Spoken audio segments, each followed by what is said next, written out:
Corona का काला जादू, ब्लैक फंगस। क्या है ये ब्लैक फंगस? क्या ये जानलेवा है तो कितना है? मैं हूं डॉक्टर राजेश मिश्रा, आप देख रहे हैं health super specialist. Let's start.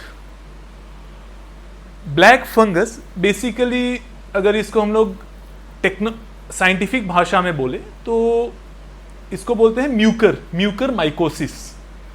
अब ये म्यूकर माइकोसिस है क्या? मैं अगर बहुत ही सीधे शब्दों में आपको बोलूं तो हिंदी में इसका स्पेसिफिक टर्मिनोलॉजी है कवक, जिसको कि कई लोग फफूंदे के नाम से भी जानते हैं, लेकिन इसका साइंटिफिक टर्मिनोलॉजी जो है वो है म्यूकर माइकोसिस। अब ये म्यूकर माइकोसिस क्या कोई नई चीज़ है जो कोरोना के बाद आई है या ये पहले से थी हमारे साथ? तो ये एक बहुत ही पुरानी बीमारी है, बहुत रेयर है लेकिन पुरानी है। इस पे स्टडीज़ हमें पाए गए हैं 1940, जो 1940 से इसके ऊपर स्टडीज़ हैं हमारे पास। एक स्टडी है जो 1940 से लेके 2003 तक उन्होंने करीब 1000 केसेस को देखा और उसके सिम्टम्स को देखा, उसका इलाज को देखा और उसके मोर्टेलिटी को देखा। तो उनमें पाया गया था कि 10 में से 5 लोग इससे इन्फेक्ट होने के बाद नहीं बच पाते हैं, क्योंकि सबसे पहले इसकी डायग्नोसिस थोड़ी सी मुश्किल होती है। इसको बताना कि ये बीमारी है, ये बोलना थोड़ा सा मुश्किल है, क्योंकि इसकी डायग्नोस्टिक स्ट्रेटेजीज जिससे हम पता करते हैं कि बीमारी एक्चुअली में है, ये थोड़ी मुश्किलात है। अब जानते हैं कि ये होता किन में है। तो जो ये म्यूकर है, इस म्यूकर फैमिली में बहुत सारे हैं। म्यूकर है, राइजोम्यूकर है, राइजोपस है, एब्सीडिया है, कनिंगहेमिला है, लिस्थेमिया है, बहुत सारे हैं। तो ये जो कवक है या फंगस है, ये हमारे शरीर में क्यों हो जाता है? क्यों? आखिर क्यों?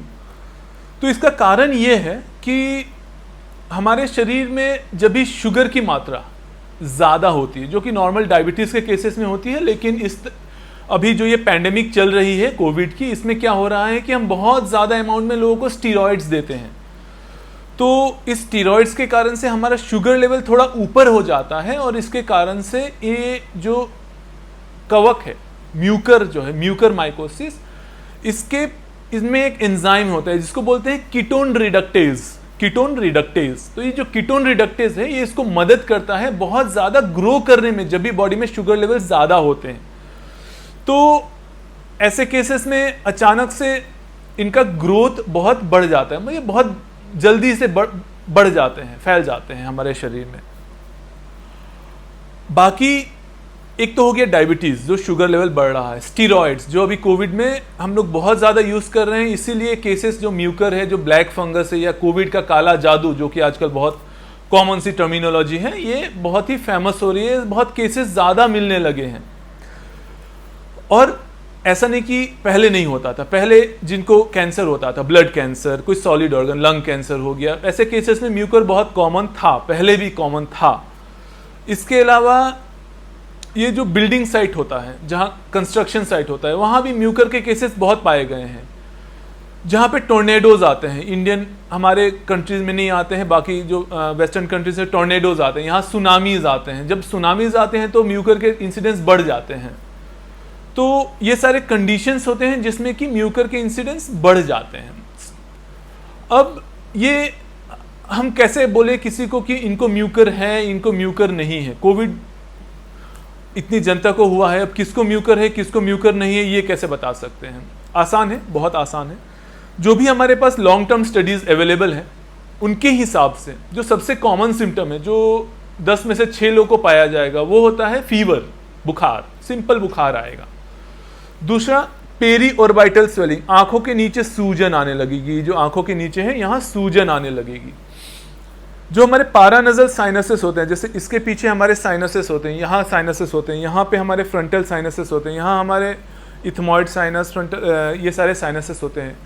इन सब में दर्द होना स्टार्ट हो जाएगा, स्वेलिंग होना स्टार्ट हो जाएगा, फीवर आएगा, कभी कभी आंखों की रोशनी जा सकती है। इस कवक का यानी इस फंगस का एक बहुत टिपिकल कैरेक्टर क्या होता है कि इसको हम लोग बोलते हैं कि एंजियो इन्वेजिव का ये मतलब होता है कि जो हमारे शरीर में ब्लड वेसल्स होते हैं, ये उनके थ्रू फैलता है, उनके अंदर ये अपना घर बना लेता है और वो फैल जाता है। तो इसीलिए जो सबसे कॉमन इसका एक दूसरा नाम है rhino orbital cerebral mucormycosis, ROCM हम लोग अपनी भाषा में बोलते हैं। अब राइनो मतलब नोज, जो टिपिकल भाषा है, नाक सबसे कॉमनली इन्वॉल्व होता है। ऑर्बिट मतलब हमारी आंखें, राइनो ऑर्बिटल। सेरिब्रल मतलब हमारे ब्रेन। तो नाक, आंख और ब्रेन, ये 3 मोस्ट कॉमन साइट है जो म्यूकरमाइकोसिस होता है, जिन साइट्स पे पाया जाता है। ऐसा नहीं कि सिर्फ इन्हीं साइट्स में पाया जाता है। अगर फेफड़ों में हो गया तो क्या होगा, फीवर आएगा और खांसी में उल्टी आएगी। इवन पेट में हो सकता है, पेट में होगा तो क्या होगा, फीवर आएगा, पेट में दर्द होगा और खून की उल्टियां आएंगी। तो पेट में भी हो सकता है। चमड़ों पर, क्यूटेनियस म्यूकरमाइकोसिस चमड़ों पर भी हो सकता है।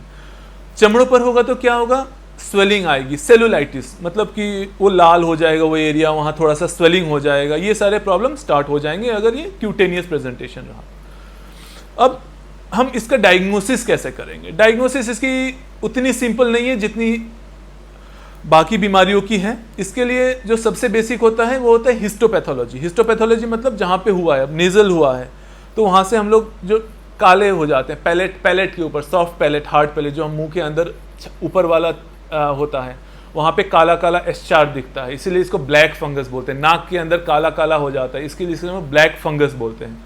तो वो जो ब्लैक कलर का स्क्रेपिंग्स निकाल के, कुछ नहीं करते, हम स्लाइड पे डालते हैं, कैल्कोफ्लावर वाइट या मिथेनोमिन सिल्वर के स्टेन यूज करते हैं और माइक्रोस्कोप के अंदर देखते हैं। उसमें क्या हमें मिलता है, 5 to 15 माइक्रोमीटर का नॉन सेप्टेट हाइफे दिखेगा, जो कि राइट एंगल पे ब्रांचेस मिलेंगे, तो उसको हम लोग म्यूकर बोलते हैं।